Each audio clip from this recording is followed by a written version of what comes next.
Udumo kuNkulunkulu kweliphezulu nokuthula emhlabeni kubantu abathokozelwa nguye. Baba uNsibande uyakubingelela ndlalifa izulu. Ngithi uJesu Kristu inkosi. Siyambonga uNkulunkulu wethu kakhulu, siyamdumisa ukuba siphinde sihlangane futhi ngale ndlela. Muhle uNkulunkulu wethu, uyasithanda. Uthando lwakhe ngohlale ngilincoma njalo ngoba wangithanda kuqala ngiyisoni ngaphezu kwabantu bonke emhlabeni. Kodwa wangizwela, wangithanda, ingakho ngimthanda. Akukho ukuyongihlukanisa nothando lwakhe. Noma indlala, noma ukubandezeka, noma ukuhlupheka, noma ukushaywa, noma ukuzondwa. Ngisho kungehla ingelosi ezulwini izongitshela elinye ivangeli ngaphandle kwaleli engilishumayelayo, ngeke ngigudluke ngomusa kaNkulunkulu.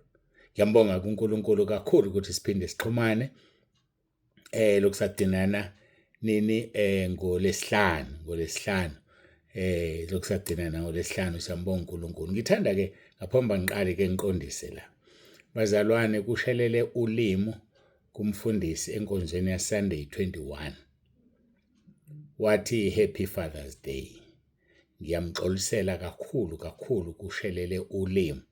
Sengikhulumile futhi naye, ngiyacela simxolele. Ebandleni silandela izwi abaseGalathiya.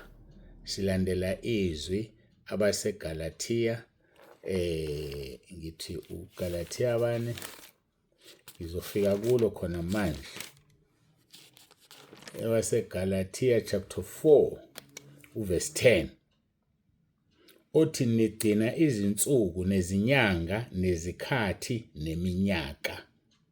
Nginovalo ngani ukuthi mhlawumbe nginihluphekele ngeze. So umpostoli Paul wayibhala la ethi abantu balibala ukunaka izinsuku, bagcina izinsuku nezinyanga nezikhathi neminyaka, kodwa bayeke ukwenza intando kaNkulunkulu. Mawuqala kahle kuverse 8 uyezwe lithi, kepha ngaleso sikhathi ningamazi uNkulunkulu naniyizigqila phansi kwalabo abangesibo onkulunkulu ngemvelo. Verse 9, kepha manje njengalokhu senimazi uNkulunkulu, yebo, phezu kwalokho niyaziwa uNkulunkulu. Yabona, umazi uNkulunkulu naye futhi akwazi, niyaziwa uNkulunkulu. Kukanjani ukuba nibuyele ezifundisweni zobungane ezilulana nezingelutho enithanda ukuphinda nibe izigqila zazo na? Kusho ukuthi siba izigqila zeyinsuku. Abanye baxabana ekhaya, indoda nenkosikazi, ukuthi awushongo ukuthi happy birthday, sekuze kwashiya ingane wena uzange usho. Yayibona loo nto? Kuxatshana nje, kubanga into engenamsebenzi. So lithi izwi, kukanjani ukuba nibuyele ezifundisweni zobungane? Izifundiso zobungane lezo. Happy Mother's Day, Happy Father's Day. Angithi esinye sezathu esadathi sigudluza inkonzo yabesifazane ku-August. Ngoba u-August inyanga yabesifazane ngokwepolitiki ngokahulumeni. So yagudluzwe inkonzo lapho yayofakwa kuSeptember. Ngoba sifuna ukungabe abantu abalandela izwe kodwa izwe alilandele thina. So lithi kukanjani ukuba nibuyele ezifundisweni zobungane ezilulana nezingelutho enithanda ukuphinda nibe izigqila zazo na? Bese ethi uverse 10, nigcina izinsuku nezinyanga nezikhathi neminyaka. Verse 11, nginovalo ngani kuba mhlawumbe nginihluphekele ngeze, ngoba silibala izinto engenamsebenzi. So ngiyamxolisela kakhulu umfundisi obesiphathela inkonzo ngesonto. Ngiyamxolisela kakhulu. Sikuthatha lapho kahlehle uNkulunkulu wakhuluma ngomama umfundisi uCele, bazomkhumbula abanye usesenkosini. Sasihlangene, ngicabanga ukuthi kwakuJuly, angisakhumbuli, 2023, angisazi kahle. Kodwa lapha akhuluma khona ukuthi uthunywe inkosi ukuthi akhulume lento. Sasesiyeka nakwaNsibande nje asawagubha ama-birthday. Asisenzi lutho. Kodwa-ke uma umuntu eqhamuka, waphela-ke akusona esibhalwe phansi ukuthi wonile isono, but kuhle sibe into eyodwa njengebandla. So kuyenzeka qhamuka esikhaleni athi Happy Father's Day, ngivele ngithi ngiyabonga. ngithule ngizidlulele ngoba kusukulutho kimi. Uyayibona lonto? So-ke siyibambe lapho-ke ukuthi asiyeke ukugubha izinsuku. But iphasika ngoba sinelethu uKristu lahlatshwa.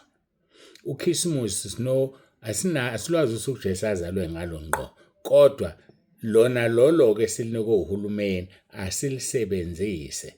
Hhayi ngoba silandela ngemuva, kodwa ngoba kusuke kuvalwe zonke indawo, kuhanjwa, kugujwa lolu suku, thina-ke bese siyahlangana sibonga ukuthi sazalelwa umntwana. Ngiyethemba iyacaca lo. So ngicela nimxolele kakhulu, nimxolele nje kakhulu. Asisazigubhi lezi zinto ngoba izwi likhuluma kanje. Ngiyambonga kuNkulunkulu, sesihambile isikhathi. Ngicela ukuthi ngithandaze bese singena-ke enkonzweni yosuku. uNkulunkulu engikhumbuza ngoba lokhu kwenzeke ngesonto, kuleli sonto ngikhona ekhaya Richards Bay, angihambile ngokudinwa inkosi. Ngiyathanda futhi ukuthi ngiphinde ngiyiqondise khona leyo nto. Ngizoyiqondisa khona ngokudinwa inkosi. Asike sikhuleke.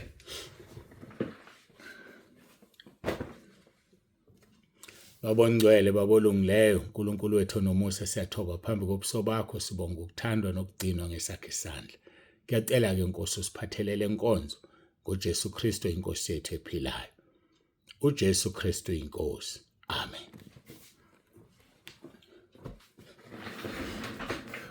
Ngingakaqali ngithi ake ngimbonge uNkulunkulu ngabantu abakufakazile ukuthi basindile, bekhulekelwa inkonzo, ngikhuleka ngila belapho bekhona. Ngoba kohlakaniphile imilomo ivalekile, sesikhathele abantu bethi ngithwele. Sikhathele kodwa angeke sibenze lutho. noJesu bambiza ngedimoni, bathi noBelzebul. So-ke angihlukile nami, kodwa khona ngiyabonga nje kulabo nabagcwaliswa ngamandla kaMoya oNgcwele. Ngikhuleka ngicela uMoya oNgcwele angene kulona loyo embone engcwele, bagcwalisiwe abantu. Nalabo bengikhuleka ukuthi basinde abantu. Nangesikhathi ngikhulekela iy'nhlanga iy'ngcabo kubantu, uzobona ngempela ukuthi kunamadimoni ayaphila. Abanye bezinyakaza, abanye bajuluke bamfome. So-ke lokho kukhombisa amandla kaNkulunkulu. Kukhombisa ukuthi uNkulunkulu uyasihlonipha singelutho. Ngicela into ngiyisoni esenzela umusa uNkulunkulu, the whole God, uqobo lwakhe odala izulu nomhlaba, nendodana yakhe uJesu Kristu noMoya oNgcwele. Mangicela bese belalela, Nkosi yami, ngingelutho, bakwenze ngikushoyo. Ngiyambonga uNkulunkulu ngalokho. Nginibonge nani ngokungathuli kwenu. uNkulunkulu anibusise. Abanye sebeletha nobudala. Omunye oletha ukuthi ngingakangeni nakulo mkhosi engicele khona lokho, wasinda kushunyayelwa. So siyambonga uNkulunkulu kakhulu. Lokho kukhombisa ukuthi hlala wazi ukuthi ekhaya lezwi nasentabeni yendlu kaJehova kuyabonelelwa, uNkulunkulu khona. Ubukhona bukaNkulunkulu akusho ukuthi abekho abantu abangamkhonzi uNkulunkulu ngeqiniso. Akusho ukuthi abekho, bakhona. Kodwa uNkulunkulu ukhona, uhamba nathi, lokho esikubongayo. Ngiyabonga kakhulu kunina nonke. Asiqhubeke-ke nenkonzo yethu lasadina khona ngoLwesihlanu, Mateyu chapter 5, intshumayelo yasentabeni, sifunda uverse 10. Uthi babusisiwe abazingelwa ngenxa yokulunga ngokuba umbuso wezulu ngowabo. Sikhulume kakhulu ngey'nhlupheko, sakhuluma kakhulu ngoPetro, 1 Peter la ekhuluma khona kakhulu. Manje-ke sesiyele emaphethelweni nalesi sihloko, uverse 11 noverse 12. Usahambisana naye uverse 10. Angiphinde uverse 10 bese ngehlela kuverse 11. Babusisiwe abazingelwa ngenxa yokulunga ngokuba umbuso wezulu ngowabo. Intshumayelo kaJesu leyo. Ngasho ngathi uma ungaphila, uphile lelizwi. Matthew chapter 5, chapter 6 and chapter 7. Ngoba izwi elishunyayelwe inkosi uJesu eyindlela neqiniso nokuphila. Ngeke singene ezulwini ngaphandle kwakhe. So intshumayelo ezokuthatha lekufaka ezulwini. Babusisiwe abazingelwa ngenxa yokulunga ukuba umbuso wezulu ngowabo. So uma uzingelwa nje wena ngenxa yokulunga, yazi ukuthi umbuso wezulu ngowabo. Sebeqedile, sebekuthatha umbuso wezulu bakunika ngathi ngesonto edlule noma kulela ngisazi. Ngathi sebekubekela etafuleni. ngetray bathi nanku umbuso wezulu okwakho uthathe. Athi kuvesi 11 nibusisiwe nxa benithuka benizingela bekhuluma konke okubi ngani beqamba amanga ngenxa yami. Nibusisiwe njengoba bethi ngithwele nje. That is a blessing. Isibusiso leso ngoba bangiqambela amanga. Okubuhlungu ukuthi bazobona ngosuku lokugcina bengasakwazi ukuphenduka esethi yazi kube ngaya ngayokhonza entabeni ngalalela abathuthwele, ukube ngaya ngayivuma izono zami ngalalela abathuthwele. Kube sekulate. Kodwa ke umuntu isinqumo ngesakhe. Kodwa ngifuna ukubabonga mhlawumbe kanye namhlanje abathi ngithwele ngoba benza ngibusiswe, bayangethuka. Inhlamba le. Ukubiza umuntu ngento angayona, it's an insult. Bayangethuka laba bantu. Balungileke bangethuki. Bathatha umbuso wezulu bawubeka etrain bathi mina babunzi bande. Ngiyambonga uNkulunkulu kakhulu. Ngakho ke nibusisiwe nxa benithuka, benizingela, bekhuluma konke okubi ngani. Beqamba amanga ngenxa yami. Nibusisiwe. Abanye bayahlukumezeka emsebenzini ngenxa yokukholwa. Ngifuna ukukutshela ukuthi ubusisiwe. Uzusebenza kabuhlungu bakubandlulula abanye abasebenzi. Uzobandlululwe nezimanager. Abanye baxoshiwe balahlekelwa umsebenzi ngenxa yokukholwa. Ngifuna ukukutshela namhlanje ukuthi ubusisiwe. Abanye balahlekelwa umsebenzi ngoba iboss ayihambisani nalokhu ukukholwa iyasha. Umsebenzi uyilangabi lomlilo. Ngifuna ukukutshela namhlanje ukuthi ubusisiwe. Bambelela. Vele lishilizwe lapha kumaHubo 34 lathi ziningi inhlupheko zolungileyo. Ake ngibheke. Ziningi izinhlupheko zolungileyo kodwa uyasephula kuzo zonke. Siqala lapha ngoHubo 34 siqala kuverse 17. Labo bayakhala uJehova uyezwa, uyabakhulula kuzo zonke inhlupheko zabo. So abantu abalungile nje bayakhala uJehova ezwa abakhulule. Verse 18 uJehova useduze nabo abanenhliziyo eyaphukileyo, uyabasindisa abanomoya odabukileyo. That is the God we serve. Ozwelana nomuntu odabukile, ozwelana nomuntu onomoya odabukileyo, nenhliziyo eyaphukileyo uyamsindisa. Usethi verse 19 ziningi inhlupheko zolungileyo kepha uJehova uyamkhulula kuzo zonke. So uma ulahlekelwe umsebenzi ngenxa yokukholwa ubusisiwe. Kodwa uzongena enhluphekweni, sizongena ezulwini ngeinhlupheko. Lisho njalo izwi lenkosi. Sizongena ezulwini ngeinhlupheko. Uthi verse 19 amaHubo 34 ziningi inhlupheko zolungileyo kepha uJehova uyamkhulula kuzo zonke.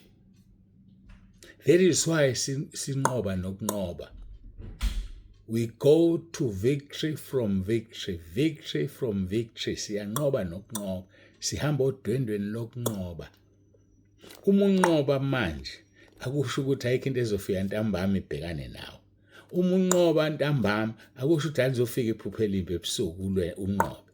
Uma unqobile ebusuku akusho awuzunqoba futhi. Yayibona lonto. Siyanqoba nokunqoba ngowasithandayo. So wena yazi ukuthi ziningi inhlupheko zolungileyo kepha uJehova uyamkhulula kuzo zonke. Asizile ukuzobusa la emhlabeni. Uma inkosi yethu uJesu yahlupheka yangena ezulwini, sihamba njengayo nathi sizohlupheka singene ezulwini. Okumnandi lithi uverse 20 uyawagcina onke amathambo akhe olungileyo alaphulwa nelilodwa. Bangakwenza konke abafisa ukwenza kuwena kodwa ngeke kwephulwe nelilodwa lamathambo asemzimbeni wakho. Asihlaleni ke bafowethu enkosini uJesu. Sihlale sibambelele, sihlale sokwamavila ngoba uyasithanda. Ungena nathi enhluphekweni. Ungena nathi emlilweni ungasishisi. Ungena nathi emfuleni ingasikhukhuli. Ungena nathi ezilingweni zemlilo. Athi ngeke ulingwe ngokungaphezulu kwamandla akho. Kanye nokulingwa uzobeka indlela yokuphepha. Siyambonga uNkulunkulu kakhulu. So ilingo obhekene nazo, inkinga obhekene nazo noma kusemshadweni wakho, bekezela sekuseduze. Indaba yokushada iphelela la. Indoda yakho ngale isiyo indoda yakho. Ingakuhlukumeza kulomhlaba, ngeke ikuhlukumeze ngale. Kahle hle uma uziphathe kahle phambi kaNkulunkulu, wena uyigweba uyikhomba esihogweni, ngoba siyobe sibagweba abalungileyo nabangcwele bayohlulela izwe noKristu. Ingane zakho uma zingalaleli uzobuyile namhlanje zingakuhlukumeza, zisho konke ezikuthandayo, zingakulaleli, zizalele ekhaya, zenze konke okungalungile, zitshele iqiniso, zikhulise ngezwi, kodwa ungagudluki wena, ngoba uSathane usebenzisa zona ukugudluza wena. Asihlaleni bafethu eNkosini. Jesu uyasithanda ngendlela emangalisayo. Jesu akafuni lutho ngathi. Wachitheka igazi lakhe, wadela ubumnandi ezulwini ngenxa yami nangenxa yakho. So asingalinaki izwe nezinto zalo, liyadlula, kodwa uwenza intando kaNkulunkulu umile kuze kube phakade. Ake sibambe la. Ngokuvuma kweNkosi sizoqhubeka intshumayelo yasentabeni.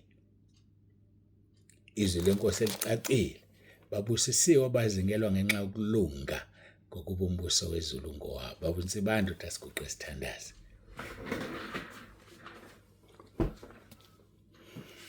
Baba, egameni likaJesu ophilayo, siyabonga uNkulunkulu wethu, siyabonga Mangcwele. Siyakubonga Nkosi, siyabonga. Siyabonga uNkulunkulu wethu, siyabonga. Ungcwele, ungcwele, ungcwele Jehova Sebawothi, ungcwele. Siyabonga uthando osithande ngalo. Siyabonga izinto ezinhle osenzela zona. Singakhohlwa kanjani imisebenzi yonke yakho yomusa na?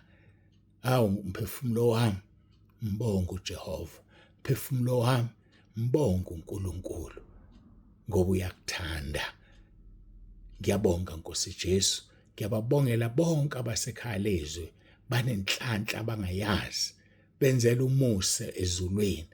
Kodwa sibona bephuma abanye, sikholwa ukuthi abaphumayo ongabadalelanga inkazimulo. Kwangathi ngaba yilo nalo yahlale azi ukuthi uyigibelile inqola ezomfaka ekhaya ezulwini. Uma nje enelalela izwi ngoba lasikhuluma izwi. Siyabonga Nkosi Jesu, udumo lonke lungolwakho lukufanele. Busisa kube yilo naloyo lalele, kuba lizwi alenze. uJesu Kristu inkosi. uJesu Kristu inkosi. uJesu Kristu inkosi. Amen.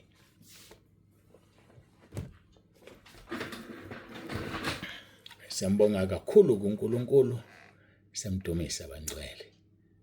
Siyamdumisa Baba uNsibande, usiyavalelisa uthi uJesu Kristu inkosi.